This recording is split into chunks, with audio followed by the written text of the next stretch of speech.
all of your wishes will come true if you pay attention to the advice in this video. Let's listen to Louise Hay, an American motivational author and the founder of Hay House. She has written several New Thought self-help books, including 1984's You Can Heal Your Life. In the words of Louise Hay, you're going to decide what you want to do with the information that you're being provided. You hold the authority over me, nor I over you. And you must be aware of this. We frequently believe that we are helpless. We are not nevertheless helpless because we have our minds. We have our minds, and your thoughts, beliefs, and attitudes shape and mold your life from moment to moment. And you also want to be aware of your significance in the world. You could argue, well, I don't do much, but the very fact that you are alive is significant. And your life has a purpose. Indeed, it does. And by using your thoughts, you can contribute to the peace and harmony of this earth. Now, some people are politically active, while others march, serve in the Peace Corps, feed the homeless, and do a variety of other things. And that's all right. But you can also contribute to the peace and harmony of the world through your mental processes. Remember that every time you think, you are connecting with people who share your beliefs. Consider this for a moment. Robert Schuller, a representative of the United Nations, stated not too long ago, in a phrase that I greatly admire, that the human race needs to realize that it deserves peace. We must accept it in our minds. Many people feel that war is inevitable, that it will last forever, and that we will constantly be at war. In addition, I believe that these individuals' mentality contributes to the continuation of wars. But if we know that we deserve peace and that it is possible, we can make it a reality for ourselves. And when we begin by building peace within ourselves, then within our tiny circle of family or friends, and at our jobs, and then as we allow this peacefulness to spread, we will discover an increasing amount of peace on the earth. So, keep in mind that practicing inner peace will help us connect with other peaceful individuals worldwide. Spirituality unites all souls on the world on a spiritual level, and the sensation of cosmic spirituality that we are presently experiencing is simply marvelous. When I discuss spirituality, I do not always refer to religion. Religions have a propensity to divide us. You know, religions frequently instruct us on whom to love, how to love them, and who is lovable and who is not. To me, we are all lovable, and I truly feel that we are all worthy of love, because I believe that love is the only force capable of bringing about sustainable, positive change on our earth. Our spirituality is a direct link to the ultimate greater power. There is no need for an intermediary in this case. Start to see how our spirituality connects us, on a soul level, on a global scale. What kind of like-minded individuals do you wish to connect with? Every time you engage in judgment and criticism, you connect with others who are also judgmental and critical. This will be returned to you. Remember that what we give always comes back to us. And each time you meditate, you connect with like-minded individuals who are also meditating. To me, meditation is just closing one's eyes, turning within, and remaining still long enough to hear one's own inner wisdom. You have the answers within you. In fact, you have every solution within you, and you must be quiet for some time in order to hear them. This, I believe, is the aim of meditation. It's a link between yourself and your higher self. Therefore, each time you do this, you connect with others who are also doing it.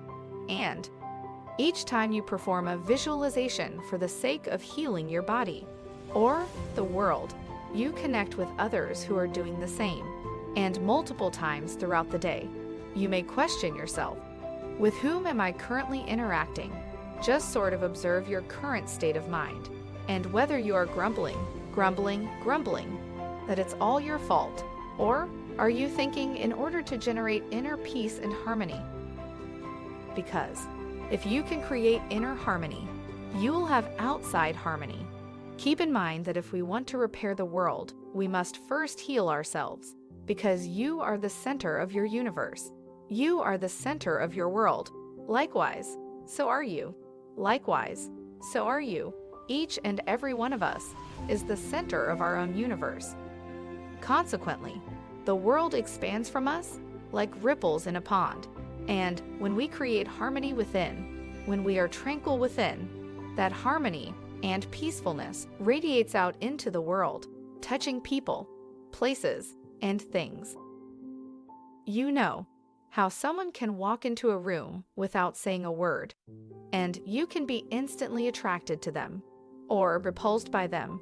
We respond to what they provide. We somehow perceive these vibrations, picking up on what is occurring within others. Hence, let us ensure that we emanate harmony and love. I believe that in order to change the world and the people in our life, we must first change ourselves. We must love ourselves and be willing to contribute to our inner peace and harmony.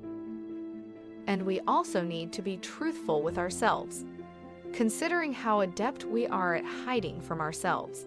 But if we are to make changes, we must be truthful with ourselves, and that does not entail demeaning ourselves.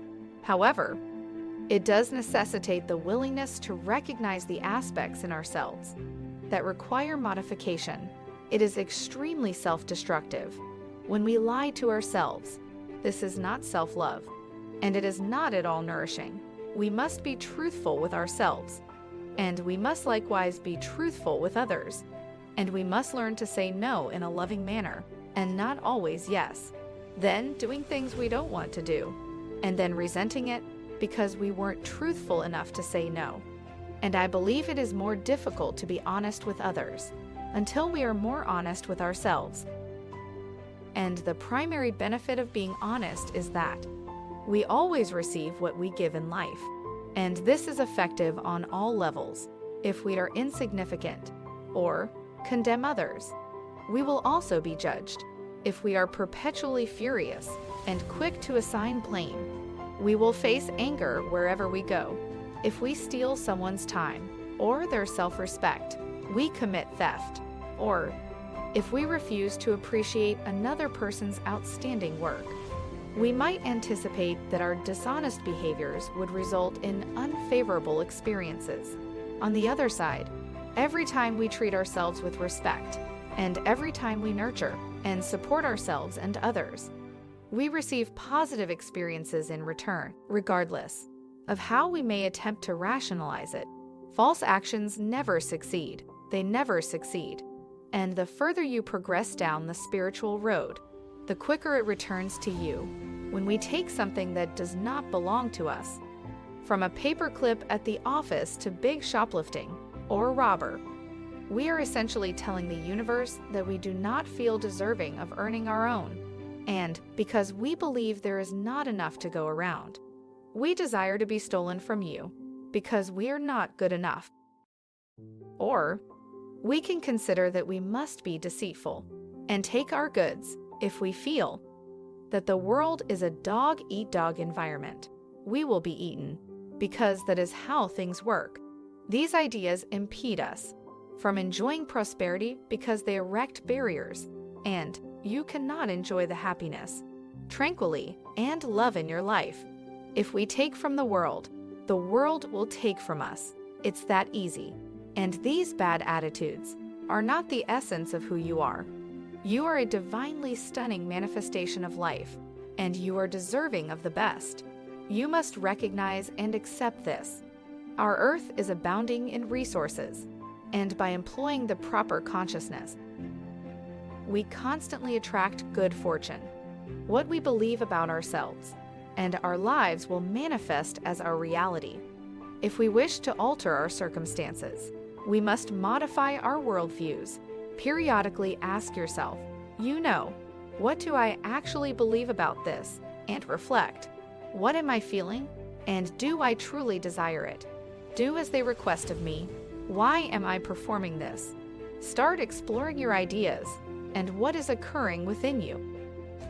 be truthful with yourself, and discover your own thoughts and beliefs. You shouldn't always be on autopilot and say, "Well, that's just how I am," or "what I do." Actually, why do you do that? And if it's not a positive, nutritious experience in your life, try to determine where you came from and where you did it first. Was that something you learned as a child? If so, you should probably let it go. You don't need it anymore. If you have it, you realize that this is the way things are. Then, with such an attitude, it is impossible for you to change. In addition, if you know everything, if you are a person who knows everything, you cannot change because you cannot accept new ideas.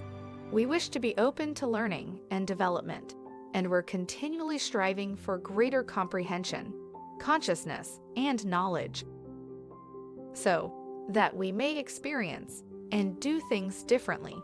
You don't want to evaluate yourself based on what you used to do, where you are, what you don't know, or what you lack. Simply learn more, study, know, attend classes, read books, listen to recordings, and converse with others.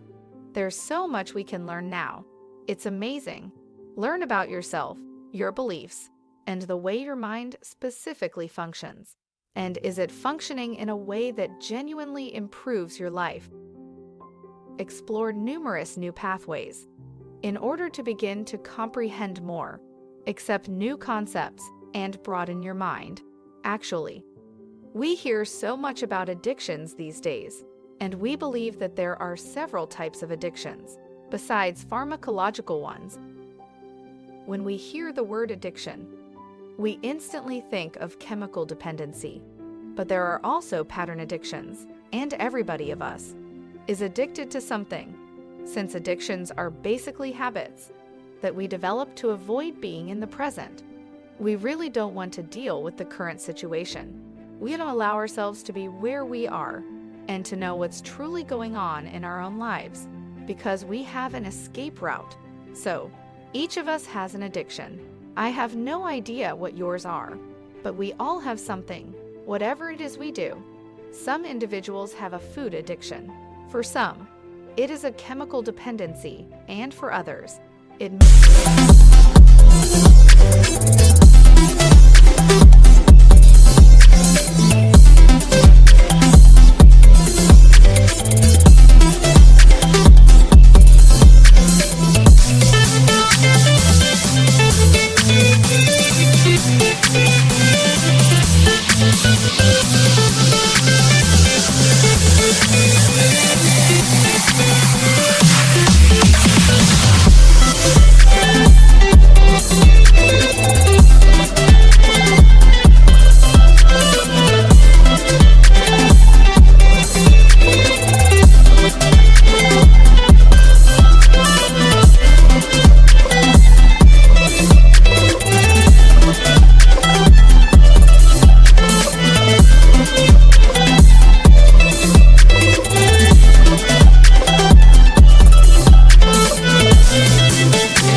be an emotional dependency. Remember that it is possible to become hooked to finding fault in others. Numerous folks favor this manner. Fear may become addictive. If you're someone who is hooked to finding fault, then no matter what's happening, you'll always find someone to blame. It is their fault because they did it, or perhaps you have an addiction to incurring debt. There are so many individuals who are so dependent on debt. They do everything they can to be perpetually in debt. and over their heads, and it does not appear to have much to do with whether they have any money or not. Consequently, if you consider debt to be an addiction, it is a pattern addiction that we engage in. One can develop an addiction to rejection, or having others reject them. And if this is one of your addictions, you will attract individuals who reject you. Wherever you go, that you know who is observing me, who will reject me, and who will not accept me. However, the rejection we experience outside is always a reflection of the rejection we experience ourselves. If you do not reject yourself, no one else will do so for you. Or, even if they do, it will be irrelevant. You will pay it no regard. You must understand that if you feel rejected by others, it is because you are rejecting yourself. Ask yourself honestly how you reject yourself. Where am I lacking acceptance? So, you may consider addictions and what addiction you have, as well as whether you may transform your negative addiction into a positive one. If you are going to become dependent on something, why not be addicted to self-love, positive affirmations, or something that genuinely supports and loves you? Mankind is connected to one another in this world, not by physical or verbal methods, but by something far deeper, a spiritual relationship, regardless of how far apart or unlike mankind is. People have a tendency to doubt themselves and experience unpleasant emotions, but this does not have to be the case. This is because you own a mind, and with this mindset, individuals can change. Only the knowledge of how to change is required. People must understand that they can achieve inner peace through transformation, or the desire to change, and as a result, this inner peace can expand to the people around them, influencing everyone one at a time. For inner peace can only spread to the world if it is present, so never forget, everyone in the world is significant. Nonetheless, I hope you guys enjoyed the video, and do let us know your comments in the comment section.